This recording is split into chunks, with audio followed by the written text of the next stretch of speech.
과부, 이 죽음의 마지막 어떻게 준비할 것인가. 참 저로서도 굉장히 이 죽음에 대한 생각을 해보면은 가까이에서 제가 죽음을 경험했던 수많은 사람들의 얼굴이 떠오릅니다. 제가 가까이에서 경험한 죽음, 저희 아버지 어머니 세상을 떠나셨고요. 또 얼마 전에 장모님, 또 저의 가까운 의사 동료, 또 뜻하지 않게 갑작스러운 죽음을 맞이한 아프간 피랍 사태, 이집트 버스 폭탄 테러, 세월호, 다양한 죽음들이 있더라고요. 저희 장모님은 최근에 돌아가셔서 제가 아주 생생하게, 그것도 저희 병원에서 제가 보는 앞에서 하늘나라를 가셨기 때문에 더 생생하게 기억을 하고 있어요. 10월 중순이었는데 아름다운 그 단풍나무 밑에 수목장을 했는데 거기 보니까 너는 흙이니 흙으로 돌아갈 것이니라, 이런 글자가 있더라고요. 그리고서 이 void and solid, 저는 이 말의 의미를 잘 몰랐어요. 비움과 채움이거든요. 근데 놀랍게도 저희 장모님이 하늘나라로 간 그 이듬해에 제게 손녀가 생겼어요. 손녀. 한 명이 떠나가니까 또 한 명이 이 땅에 오더라고요. 그래서 끊임없는 보이드와 솔리드가 이렇게 비움과 채움이 이어지는데 우리는 그 나그네 길에 소풍 온 거죠. 그래서 이제 소풍 마치고 돌아가는, 그것이 죽음이 아닌가. 근데 제 조카는 정신과 의사인데 의과대학 교수로 발령을 받고서 그 꽃다운 32살이죠. 세상을 떠났어요. 그리고 저희 병원의 외과 과장이었다가 생명윤리학을 공부해서 박사학위를 받고서 경희대학의 의료윤리학 교수로 있었던 아끼는 후배 박재현 교수. 젊은 나이에 또 폐암으로 세상을 떠나셨죠. 의사라고 해서 오래 사는 게 아니더라고요. 의사도 결국은 죽을 수밖에 없는데 갑작스러운 죽음을 당하시는 분들이 또 의외로 주위에 많아요.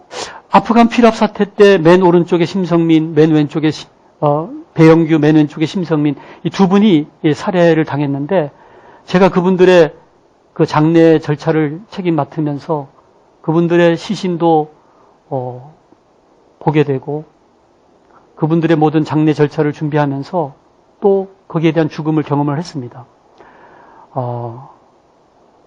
21명이 살아 돌아왔지만 기뻐할 수도 없는 것이 같이 갔던 2명의 동료가 살해되었기 때문이죠. 7발의 총상으로 돌아가셨는데 6발은 뒤에서 맞고 마지막 한 발은 이마에 확인 사살을 받았더라고요. 이런 그 갑작스러운 죽음 앞에는 참 뭐라고 우리가 어떤 정리를 할 수 있을까 참 많은 고민이 돼요.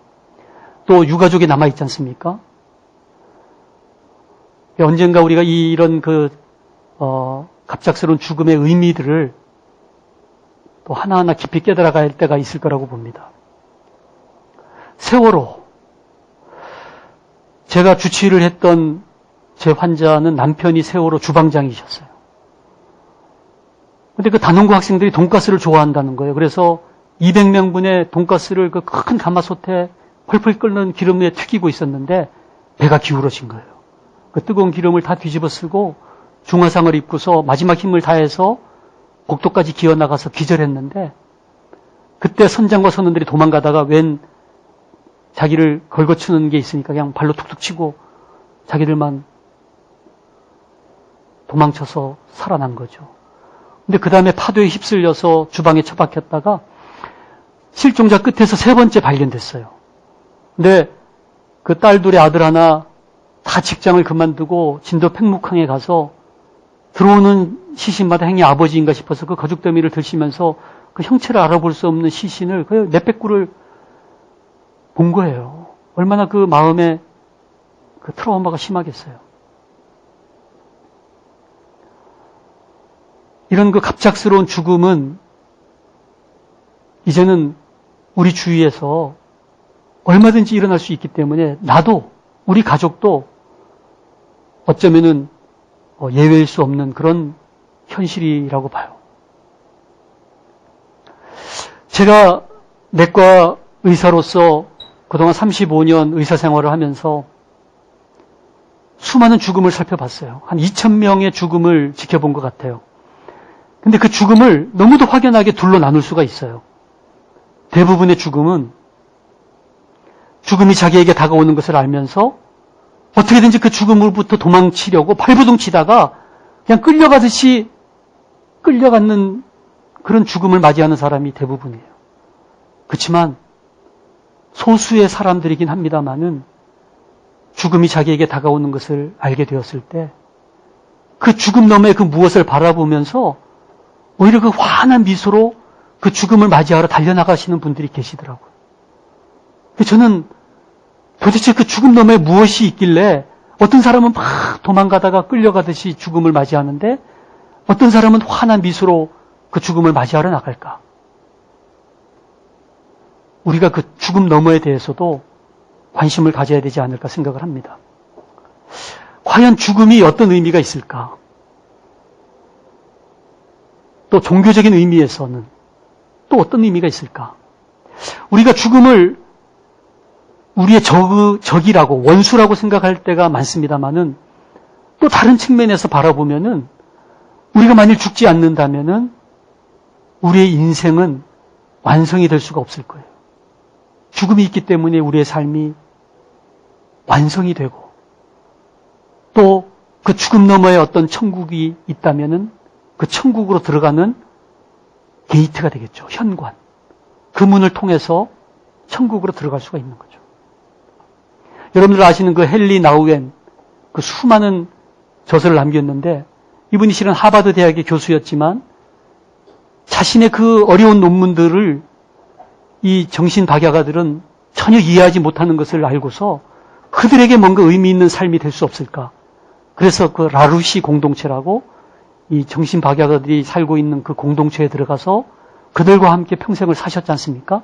이 헨리 나우엔이 마지막 남긴 유언이 뭐냐 하면은 내가 죽거든 마을의 페스티벌로 치러달라는 거예요. 그래서 이 헨리 나우엔이 죽고 나서요. 그 정박아들이 그 헨리 나우엔 관을 메고 마을로 나와서 마을 사람들과 함께 축제를 벌여요. 축제. 헨리 나우엔을 이 땅에 보내주신 신께 감사드리면서 노래를 부르면서 축제를 벌이는 거예요.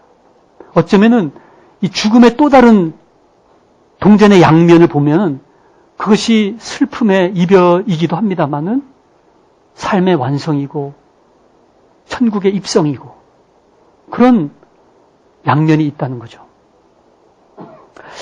기독교 세계관으로 볼 때 인간은 창조되고 타락하고 다시 회복하고 완성하는 이런 네 단계를 거칩니다마는 결국 인간은 죄를 지어서 질병에 걸리게 되고 결국은 죽음을 맞이하는 그런 어떤 세계관이 기독교적인 세계관인데 그 속에서 예수 그리스도를 통해서 구원을 얻게 된다면 영원한 영생을 얻게 된다. 이것이 이제 이 세계관 아닙니까?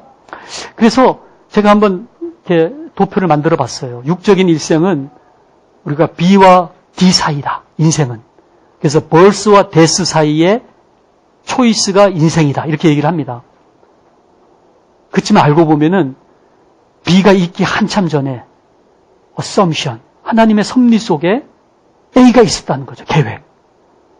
그래서 어느 날 이 땅에 보냄을 받은 출생이 있고 그리고서 어느 날 예수를 영접하면서 구원을 얻게 되고 사망에 이르렀지만 그 사망이 최종적인 것이 아니라 그 이후에 eternal life, 영생이 있다는 A, B, C, D, E의 어떤 이 무한한 존재가 인생이라는 것이 이 기독교적인 세계관의 일생이라고 봅니다.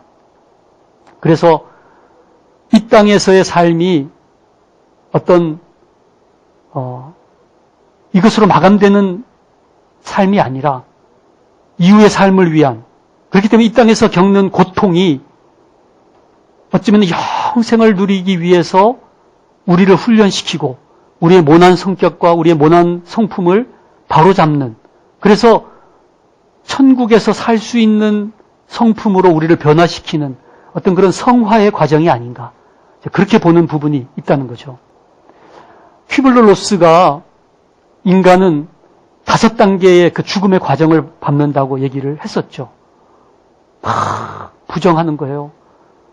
뭔가 샘플이 잘못됐을 거야. 이것은 오진이었을 거야. 그러다가 분노합니다. 마누라한테 와야 될 병이 왜 나한테 왔냐 그러면서 막 분노를 하죠. 이때는 막 어떨 때는 의사들도 따기를 맞을 수도 있어요. 그러다가 이제 타협을 하죠. 이것만 살려주시면 제가 예배당을 지어드리겠습니다. 그러다가 이제 우울에 빠집니다. 이럴 때 이제 자살을 또 하는 경우가 있어요. 이제 그러다가 이제 수용을 하게 되는 이런 5단계를 거칩니다마는, 이 임종을 앞두고 있는 말기 환자들의 심리는 상실감과 미지의 세계에 대한 두려움, 절망감, 불안, 그래서 정말 어떤 예측할 수 없는 그런 반응들을 할 때가 많이 있어요. 그리고 옛날에 대가족 제도의 그 가정에서는요, 증조 할아버지 돌아가시는 모습과 또 할아버지 병을 앓다가 돌아가시고 외할머니, 아버지 이런 그런 선조들의 죽음을 경험하면서 자기의 죽음을 준비할 수가 있었는데, 지금 핵가족 시대에는 고작 우리가 하는 것은 영안실 가서 국화꽃 한 송이 이렇게 주면서 죽음을 경험하는 것 외에는 죽음을 경험할 수가 없는 거예요. 또 갑작스러운 이런 현대 문명의 발달로 대량 죽음이 갑자기 일어나는 거예요. 몇십 명, 몇백 명, 몇천 명이 갑자기 죽을 수 있는 그 상황 속에서 우리가 죽음을 전혀 준비하지 못한 상황에서 이 죽음을 맞이할 수가 있다는 거죠. 그래서 죽음은 우리 모두에게 분명히 올 것이기 때문에 나에게 건강이 주어져 있을 때 오히려 나의 죽음을 내다보면서 또 그 죽음 너머에 무엇이 있을까 궁금해하면서 우리 각자의 죽음을 준비해야 되지 않을까, 그렇게 생각을 해봅니다. 얼마 전에 저희 국가생명윤리심의위원회가 생명 존중 선언문을 발표했어요. 저희가 기자회견을 하면서 이 생명 존중 선언문을 보여줬더니, 이거 뭐 다 아는 거 유치원 때부터 배운 건데 이걸 뭘 또 선언문이라고 발표하느냐. 문제는 다 아는 것을 안 지키는 거예요. 우리가 지켜야 될 모든 것은 유치원 때 배웠다, 그런 얘기 있지 않습니까? 생명의 존엄성, 이 생명 존중을 우리가 지키지 않는 거예요. 그러다 보니까 세월호, 정말 평형수를 실어야 될 그 자리에 돈 좀 더 벌기 위해서 컨테이너를 싣고 말이죠. 그리고 가습기 살균제 사망사고들, 그거 팔아가지고 돈 벌라고 안전조치들을 지키지 않는 거죠.